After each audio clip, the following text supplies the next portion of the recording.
नमस्कार, समधिया.com देख रहल छी अपने लोग। मिथिला कोरोना अपडेट के संग हम छी अक्षय।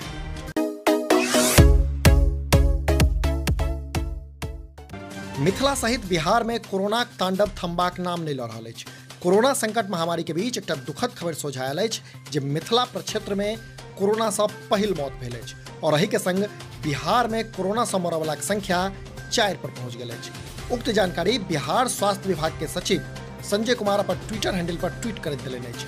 ओ जनौलनि जे पटना कोविड अस्पताल अर्थात नालंदा मेडिकल कॉलेज अस्पताल में भर्ती कोरोना संक्रमित के मौत भेल अछि, जेकि सीतामढ़ी रहनिहार बताओल जा रहल अछि। मृतक के उम्र 45 वर्ष है और वो पहिने से फेफड़ा कैंसर से पीड़ित छल। अब 20 अप्रैल को मुंबई के टाटा मेडिकल अस्पताल से इलाज करा के घुरल छल त जांच में कोरोना पॉजिटिव होबाक पुष्टि भेला के बाद पटना एनएमसीएच में भर्ती कराओल गेल छल। जनतब कराबी जे एखन धरि बिहारक 38 में से 30 जिला में कोरोना के लसैट पसरि चुकल अछि। तऽ ओतहि सुखद खबर ई जे एखन धरि कुल 482 संक्रमित में से 117 गोटे ठीक भऽ कऽ घर घुरि चुकल छथि। देखैत रहू समधिया.com।